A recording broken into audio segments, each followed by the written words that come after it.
नमस्कार, स्वागत है आप सभी का आपके यूट्यूब चैनल AEIC क्लासेस पर।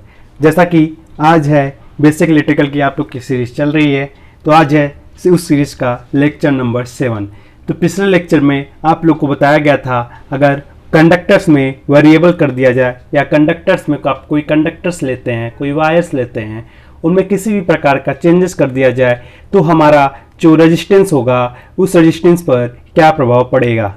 तो एक सबसे बहुत बड़ी बात, जिन्होंने अब तक लेक्चर 1 टू लेक्चर 6 नहीं देखा है, नीचे डिस्क्रिप्शन में लेक्चर 1 से लेक्चर 6 तक का प्लेलिस्ट दिया गया है और साथ में अलग अलग क्लास का भी लिंक दिया गया है। जिन लोगों ने अभी तक लेक्चर को नहीं देखा है वो लोग जाके देख लें, और साथ में ही टेलीग्राम चैनल का लिंक भी दिया गया है। ठीक है, टेलीग्राम चैनल को भी ज्वाइन कर लें, जहाँ पे डेली PDF, डेली नोट्स और डेली टेस्ट वगैरह भेजा जाता है।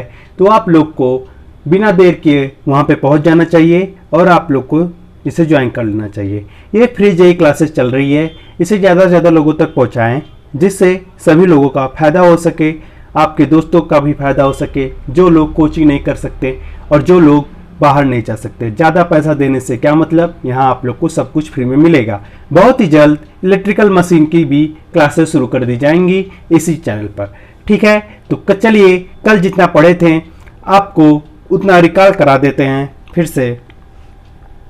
ये है आज का जो लेक्चर है, उसमें पढ़ेंगे हम ओम्स लॉ और DC series and parallel circuit के बारे में। ठीक है, समझ गए यहाँ तक। अब चलिए बढ़ते हैं। यहाँ पर देखिएगा R बराबर है रो L अपॉन में A ओम, यानी कि ये हमारा रेजिस्टेंस है। अब ये हमारा रेजिस्टेंस है इस कंडक्टर की वायर में, ये हमारा कंडक्टर का रेजिस्टेंस है एक, और कंडक्टर की लेंथ में हम चेंज कर दे रहे हैं। कंडक्टर की लेंथ में जब चेंज कर देंगे तो हमारा जो न्यू रेजिस्टेंस होगा वो उस रेजिस्टेंस पर, पुराने रेजिस्टेंस पर क्या इफेक्ट पड़ेगा। तो हमारा न्यू रेजिस्टेंस जो होगा वो पुराने रेजिस्टेंस का n स्क्वायर टाइम्स होगा। ठीक है, अगर हम किसी कंडक्टर के क्रॉस सेक्शन एरिया यानी पृष्ठ क्षेत्रफल में परिवर्तन कर देते हैं तो हमारा जो न्यू रेजिस्टेंस होगा उस पर क्या प्रभाव पड़ेगा। तो हमारा न्यू रेजिस्टेंस होगा R और पुराने रेजिस्टेंस का 1/n स्क्वायर टाइम्स। और जो हमारा न्यू रेजिस्टेंस है, अगर मान लीजिए हम किसी डायमीटर, किसी वायर के डायमीटर और उसकी रेडियस में हम चेंजेस कर देते हैं तो हमारे रेजिस्टेंस पर क्या इफेक्ट पड़ेगा। तो हमारा रेजिस्टेंस कितना हो जाएगा, वो रेजिस्टेंस हो जाएगा पुराने रेजिस्टेंस का 1/n की पावर 4 टाइम्स।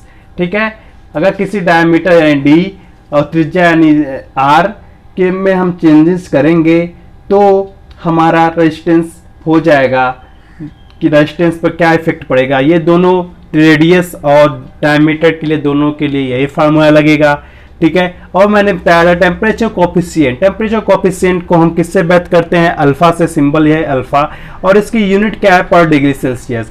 अल्फा नॉट एक ग्राफिकल रिप्रेजेंटेशन हम लोग किए थे लेक्चर नंबर 5 में। तो RT minus R not upon में R नॉट T निकल के आया था और इसी से कई प्रकार के रूल निकल के आए थे, नए अलग अलग रेजिस्टेंस आए थे, रेजिस्टेंस की वैल्यू अलग अलग आई थी और इसकी यूनिट होती है पर डिग्री सेल्सियस। आज की टॉपिक जो है वो है Ohm's law. Ohm's law is very important topic. ठीक है, तो चलिए बढ़ते हैं। ओम्स लॉ आखिर है क्या, ओम्स लॉ आखिर है क्या, ये जान लेते हैं। तो बिना कुछ देर किए थोड़ा ओम्स लॉ टॉपिक सटिए और इस टॉपिक में मैं जो बताने जा रहा हूँ सिर्फ उस पर ध्यान दीजिए और उसको सोचिए, जो आपके घरों में भी होता होगा। मैं आपके घरों से रिलेट करूंगा ओम्स लॉ को, जिससे आप लोग को जनरली जनरली मटेरियल से रिलेट करूंगा और आप लोग को समझने में जिससे आसानी होगी। तो देखिए, मैं आप लोग को वही करने जा रहा हूँ, रिलेट करने जा रहा हूँ, आप लोग को सिर्फ देखना है। मान लीजिए आप लोग का मकान है थर्ड फ्लोर का, मतलब 3 मंजिला मकान है। ठीक है, ये है, ठीक है, 3 मंजिला मकान। ठीक, ये हो गई थर्ड स्टोरी मकान है। तो आप लोग सबसे अच्छा, आप लोग घरों में पानी को यूज करने के लिए, पानी का उपयोग करने के लिए पानी को स्टोर करते हैं। पानी को स्टोर कहाँ करते हैं, समरसेबल लगाते हैं। समरसेबल लगा के और इसे टंकी से छत पर इस टंकी लगाते हैं, 1000 लीटर 3000 लीटर जैसा होगा वैसा आप कराते हैं। ठीक है, मान लीजिए यहाँ पर, ठीक है, यहाँ पर एक टंकी रखी है किस फ्लोर पे, थर्ड फ्लोर पे। ये थर्ड है, ये 2 है, ये 1 है। इस फ्लोर पर टंकी रखी है और इस फ्लोर से हम कनेक्शन कर देते हैं। देखिएगा यहाँ से कनेक्शन किए, एक टोटी का यहाँ से लगाए, एक निकाले एक पाइप और इस फ्लोर पर कनेक्शन कर दिए। ठीक है, इस फ्लोर पर। और फिर यही पाइप आई नीचे, फिर हम सेकेंड फ्लोर पर कनेक्शन कर दिए। ठीक है, टोटी का सेकेंड फ्लोर पर कनेक्शन कर दिए। फिर आई यही पाइप नीचे आई, फिर हमने फर्स्ट फ्लोर पर कर दिया टोटी का कनेक्शन। ठीक है, अब चलिए बढ़ते हैं। सबसे कम प्रेशर कहां है पानी का, किस फ्लोर पे सबसे कम प्रेशर है पानी का। तो आप लोग कहेंगे सबसे कम पानी का प्रेशर कहां है, सबसे कम पानी का प्रेशर है थर्ड फ्लोर पर, थर्ड फ्लोर पर। और ये प्रेशर क्यों कम है, मतलब यहां पे पानी जो आएगा, पानी का जल का प्रवाह जो होगा, वाटर फ्लो यानी जल प्रवाह जो होगा। ठीक है, जल का प्रवाह जो होगा इस फ्लोर पे यानी थर्ड फ्लोर पे सबसे कम होगा। सबसे कम क्यों होगा, क्योंकि इसका जो प्रेशर है, जो हाइट बहुत कम है। हाइट पास में, क्योंकि उसी फ्लोर पे टंकी है, उसी फ्लोर पे टोटी कनेक्शन है, उसी फ्लोर पे पानी को आना है। तो इस फ्लोर पे, थर्ड फ्लोर पे जो होगा वो हमारा क्या कहलाएगा, सबसे कम कहलाएगा, यानी सबसे कम प्रेशर। ठीक है, प्रेशर सबसे कम। अब आते हैं सेकंड फ्लोर पे। सेकंड फ्लोर पे जल का प्रवाह थोड़ा तेज होगा। इससे अगर प्रेशर यहाँ पे है 8, यहाँ पे 8 प्रेशर है। ठीक है, 8 पास्कल का है प्रेशर। ठीक है, दबाव जितना है 8 पास्कल का है। यहां से यहां देखिएगा, फर्स्ट इस टंकी से यहाँ की हाइट है इतनी, मान लीजिए 1 मीटर, यहाँ पर हाइट हो गई 2 मीटर। बढ़ा कि नहीं, हाइट बढ़ा। जब हाइट बढ़ेगा तो प्रेशर भी बढ़ेगा, ये सिंपल सी बात है। इसी बात को आप लोग को समझना है। तो यहाँ पे ये सेकेंड टंक स्टोर पे क्या हुआ, प्रेशर की मात्रा बढ़ गई। ठीक है, तो प्रेशर की मात्रा जब बढ़ी, हाइट जब बढ़ा तो प्रेशर बढ़ा, और प्रेशर बढ़ा तो जल की प्रवाह भी बहुत तेज हो गई सेकेंड फ्लोर पे। और सबसे तेज जल का प्रवाह कहां पे होगा, इस फर्स्ट फ्लोर की टंकी पर। यानी कि इस फर्स्ट फ्लोर की टंकी पर जब जल का प्रवाह बढ़ा, यानी फर्स्ट पे, ठीक है, फर्स्ट फ्लोर की टंकी पर जल का प्रवाह सबसे तेज हो गया। अब इसको आप लोग सोच रहे होंगे, ठीक है, फर्स्ट फ्लोर पर जो होगा वहां पे सबसे ज्यादा होगा। तो आप लोग सोच रहे होंगे ये मैं क्या बता रहा हूं, मुझे ओम्स लॉ बताना चाहिए, क्या आप कर रहे हैं क्या नहीं कर रहे हैं। तो अब भैया आ जाइए, ओम्स लॉ पे ही समझ लेते हैं, अच्छे से समझ लेंगे इसको ओम्स लॉ पे। अब इस प्रेशर को वाटर फ्लो, ठीक है, अब मैं जिससे डिनोट करूंगा उससे आपको डिनोट करना है। अब वाटर का फ्लो जो हो रहा है, वाटर फ्लो को किससे व्यक्त कर लीजिए आप लोग, इलेक्ट्रॉन से। वाटर फ्लो मतलब करंट, ठीक है, free of electron, flow of electron, current है। वाटर फ्लो को किससे व्यक्त करेंगे, करंट को। और इस प्रेशर को किससे व्यक्त करेंगे, पोटेंशियल डिफरेंस, पोटेंशियल डिफरेंस। इस प्रेशर को जो इस पे लग रहा है, ये प्रेशर जो लग रहा है, इस प्रेशर को किससे व्यक्त करेंगे, पोटेंशियल डिफरेंस से व्यक्त करेंगे। ठीक है, अब यहां पे समझिएगा, जैसे जैसे प्रेशर बढ़ा वैसे वैसे जल का प्रवाह बहुत तेजी से हुआ, वैसे वैसे जल की टोटी गई। जैसे जैसे हाइट बढ़ी वैसे वैसे प्रेशर बढ़ा, वैसे वैसे प्रेशर बढ़ा तो वैसे वैसे ही फ्लो ऑफ वाटर का तेज हुआ, स्पीड भी बढ़ी।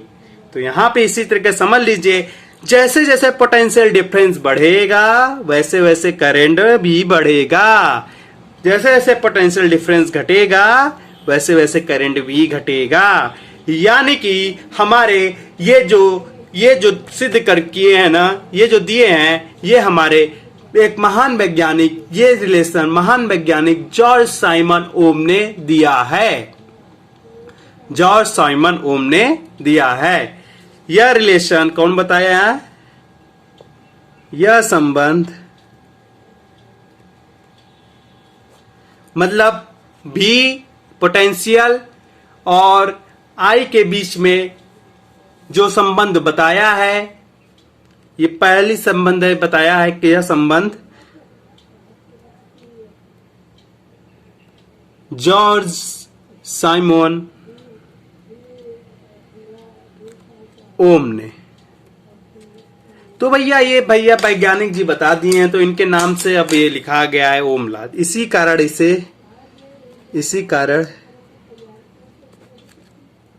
इसे ओम्स लॉ कहते हैं। बहुत लोग क्या करते हैं, बहुत इसका हो जाएगा मैथमेटिकली रूप हो जाएगा भी प्रोपोर्शनल, ठीक है, क्या हो जाएगा मैथमेटिकली रूप हो जाएगा आई प्रोपोर्शनल टू भी। सॉरी, बहुत लोग की कंडीशन होती है, क्या लिखते हैं भी प्रोपोर्शनल टू आई, लेकिन ये कंडीशन वेरी वेरी रॉन्ग है। क्योंकि यहां पे देखिए ना भैया, करंट के बढ़ने से पोटेंशियल डिफरेंस नहीं बढ़ा है, पोटेंशियल डिफरेंस के बढ़ने से करंट बढ़ा है, प्रेशर के बढ़ने से वाटर का फ्लो हुआ है ना। तो यहाँ पे क्या हो जाएगा, ये रॉन्ग है, ये मत लिखिएगा, लेकिन बहुत से बुक में दिया गया, लेकिन वो रॉन्ग है, प्रैक्टिकली रॉन्ग है। आप लोग कॉन्सेप्ट को मैंने समझा दिया, आप लोग कॉन्सेप्ट समझ गए होंगे, तो आप लोग को क्या सच्चाई है खुद ही समझ में आ गया होगा। तो ये रॉन्ग है, इसे मत सही मानिएगा। तो यहाँ पे क्या होना चाहिए, आई प्रोपोर्शनल टू भी, आई प्रोपोर्शनल टू भी, ठीक है, आई प्रोपोर्शनल टू भी, यानी वोल्टेज के बढ़ने से, वोल्टेज जब बढ़ा हमारा, वोल्टेज के बढ़ने से करंट बढ़ा, यानी पोटेंशियल डिफरेंस के बढ़ने से करंट बढ़ा, और प्रेशर के बढ़ने से वाटर फ्लो का एजम्पशन हुआ, वाटर फ्लो भी बढ़ा, ठीक है। तो ये हमारा प्रोपोर्शनल है, ठीक है। अब भैया इस अनुक्रमानुपाती को हटाने के लिए एक कांस्टेंट लेते हैं, ठीक है, एक कांस्टेंट लेते हैं, आई प्रोपोर्शनल टू भी है, ठीक है। जब यहां आई प्रोपोर्शनल टू बी है, देखिए ये आई प्रोपोर्शनल है, आई प्रोपोर्शनल टू बी तो रहने नहीं दिया जाएगा, इसे कुछ न किसी रूप से करके तो हटाना ही है ना। तो यहां पे हम क्या करते हैं, एक कांस्टेंट लेते हैं, आई बराबर भी आर, वेयर जहां पर आर एक नियतांक है, आर एक नियतांक है, this is a constant value, R एक नियतांक है, जहां पर आर एक नियतांक है। यहां तक आप लोग को समझ में आ गया। अगर आपसे कोई पूछता है वोल्टेज ड्रॉप और करंट में पूछ रहा है, तो आप लोग को आई बराबर भी अपॉन में आर बता देना है, ठीक है। तो यहां पे एक रिलेशन और निकल के आएगा, आई बराबर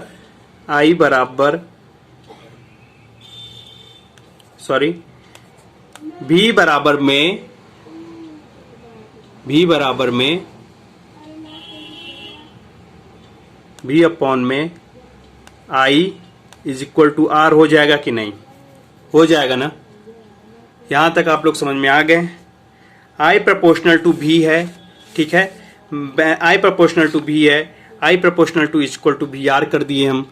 देखिएगा यहां पर एक कंडीशन और हो जाएगा, भी बराबर आई आर, ठीक है, भी बराबर आई आर, यहां पे कांस्टेंट ले लीजिए, आई प्रोपोर्शनल टू भी बराबर में आई आर हो गया। तो एक कंडीशन निकल के आएगा, आर बराबर भी अपॉन में आई, आर बराबर भी अपॉन में आई। यहां तक आप लोग को समझ में आ गया अच्छे से, ठीक है। बी बराबर आई आर, तो आई बराबर आर बराबर भी अपॉन में आई, ठीक है। ये सही नहीं है, ठीक है। यहाँ पे ये प्रोपोर्शनल, ये सूत्र निकल के आएगा, ये नहीं, ये रॉन्ग है, ठीक है। प्रोपोर्शनलिटी लेने के लिए, प्रोपोर्शनल हटाने के लिए यहाँ पे हम आर लगा देंगे, भी बराबर में आई आर, ठीक है। अब ये समझिएगा, भी प्रोपोर्शनल टू आई, ठीक है, भी प्रोपोर्शनल टू आई है, न कि आई प्रोपोर्शनल टू भी है, भी प्रोपोर्शनल टू आई है, आई प्रोपोर्शनल टू भी, ठीक है। यहां तक आप लोग समझ में आ गए। आई प्रोपोर्शनल टू भी है, मतलब वोल्टेज के बढ़ने से बढ़ेगा, बी प्रोपोर्शनल टू आई नहीं है, ठीक है। तो आई होप यहां तक आप लोग को समझ में आ गया ओम।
ओम्स लॉ को हम तीन फॉर्म्स में एक्सप्रेस कर सकते हैं। ओम्स लॉ को हम तीन फॉर्म में एक्सप्रेस कर सकते हैं, जैसे कि एक फॉर्म तो हो जाएगा, समझिएगा, ओम्स लॉ को तीन फॉर्म में, ओम्स लॉ को क्या कर सकते हैं हम तीन फॉर्म में एक्सप्रेस कर सकते हैं, तीन फॉर्म में उनका रूप दिखा सकते हैं। तो पहला फॉर्म देखिएगा और समझिएगा। पहला फॉर्म ये रहेगा, पहला फॉर्म रहेगा आई बराबर में भी अपॉन में आर, भी अपॉन में आर, यानी इसका एक मात्रक हो जाएगा, यानी कि इसका एक मात्रक हो जाएगा वोल्ट पर ओम। इसका तो ओम है ना, वोल्ट पर ओम, ठीक है। एक मात्रक ये हो गया, और आई का मात्रक होता है एम्पियर, ठीक है, एक एम्पियर भी हो गया। यानी कि एक ये कंडीशन निकल के आया, किसके से फॉर्म से, ओम्स लॉ को हम रिप्रेजेंट किए, ठीक है। अब दूसरी कंडीशन क्या है, भी बराबर में आई आर निकल के आया, भी बराबर में आई आर निकल के आया, ठीक है। अब भी बराबर में आई आर निकल के आया, तो इसको हम लिख सकते हैं, भी का मात्रक हो जाएगा वोल्ट, और वोल्ट हो जाएगा तो क्या हुआ, ये मैंने जब प्रोपोर्शनल किया था ना, ये जब कांस्टेंट यहाँ पे प्रोपोर्शनल था तो यहाँ पे मैंने कांस्टेंट किया तो आई आर हो गया। तो इसका आई का मात्रक एक और हो जाएगा, आई का मात्रक होता है एम्पियर और आर का मात्रक होता है ओम, तो एम्पियर ओम, ठीक है। और एक निकल के आएगा आर बराबर में भी अपान में आई, आर बराबर में भी अपान में आई, वेयर आर इज कांस्टेंट, यानी भी अपान आई भी कांस्टेंट रहेगा। यानी इसका मात्रक होगा ओम और इसका भी मात्रक हो जाएगा वोल्ट एम्पियर, एक मात्रक हो जाएगा, ठीक है, वोल्ट एम्पियर। यानी कि हम ओम्स लॉ को 3 फॉर्म में रिप्रेजेंट करेंगे, जहां भी आपको ये दिखेगा I बराबर में V अपन R एक हो जाएगा, और एक हो जाएगा V बराबर में IR हो जाएगा, एक हो जाएगा R बराबर V अपन में I। तो देखिएगा, समझिएगा कैसे से। जॉर्ज साइमन ने बताया था कि यहाँ पे जब टंकी का प्रेशर, जब टंकी का हाइट बढ़ा तो प्रेशर भी बढ़ा, जब प्रेशर बढ़ा तो जल का प्रवाह भी तेज हुआ। इसी तरह प्रेशर को हम पोटेंशियल डिफरेंस से हम रिप्रेजेंट कर दिए और वाटर फ्लो को करंट से कर दिए। तो यह संबंध जॉर्ज साइमन ओम ने इसी कारण इसे ओम्स लॉ कहते हैं। तो V प्रोपोर्शनल टू I नहीं होता है, I प्रोपोर्शनल टू V होता है, I प्रोपोर्शनल टू V होता है, ठीक है। तो इसका वाटर Y प्रोपोर्शनल टू V, यानी कि पोटेंशियल डिफरेंस के बढ़ने से करंट बढ़ा है, पोटेंशियल डिफरेंस के बढ़ने से करंट घटेगा, यानी प्रेशर के बढ़ने से वाटर का फ्लो हुआ, स्पीड को हुआ। अब ठीक है, अब यहाँ पे समझिएगा ये V अपन I, भी ये I प्रोपोर्शनल को हटाने के लिए हमने क्या कर दिया है, यहाँ कॉन्स्टेंट लगा दिया है और R मान लिया है, जो कि कॉन्स्टेंट है, R बराबर V अपन में I। तो यहाँ पे I जहाँ एक पॉइंट है, 2 पॉइंट है A एंड B, जिसका वोल्टेज है B और R, और तो वहाँ B upon R B upon I R बराबर कांस्टेंट, ठीक है, नियतांक ही रहेगा। और ये स्लोप लिया, यहाँ ग्राफ लिया, B अपन I के बीच में ग्राफ खींचा, तो ये स्लोप जो बताएगा वो हमारा R को बताएगा। तो tan थीटा बराबर होता है लंब बटा आधार। तो यहाँ पे B अपन I यानी B R बराबर B अपन में I। तो हमारा 3 फॉर्म निकल के आता है, किससे? 3 फॉर्म निकल के आता है हमारा ओम्स लॉ से। I बराबर V अपन में R वोल्ट अपन में ओम एम्पियर, और एक होता है V बराबर IR वोल्ट यानी एम्पियर ओम, और एक होता है R बराबर V अपन I यानी ओम वोल्ट एम्पियर, ठीक है। ओम एक होता है ओम मात्रक भी होता है, एक वोल्ट एम्पियर मात्रक होता है, ठीक है। अलग अलग मात्रक इसका हमने बता दिया है।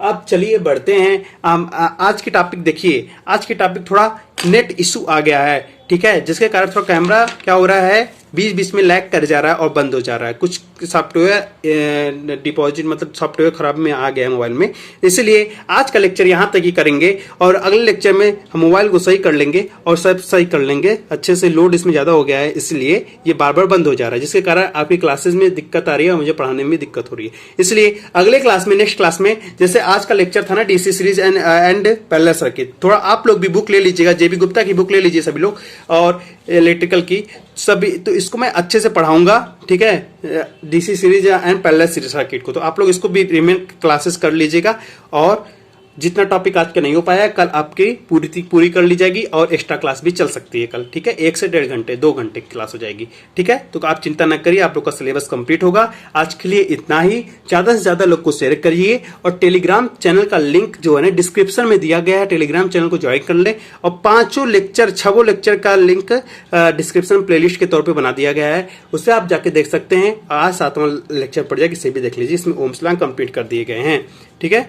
ठीक है, चलिए आज के लिए इतना ही। धन्यवाद, आपका दिन शुभ हो, and all the best for UPPCL JEE exam, और all the best engineers, because इस साल की सीट आपके नाम पे एक है, कंफर्म है, आप जरूर जेईई बनेंगे, जरूर बनेंगे। धन्यवाद।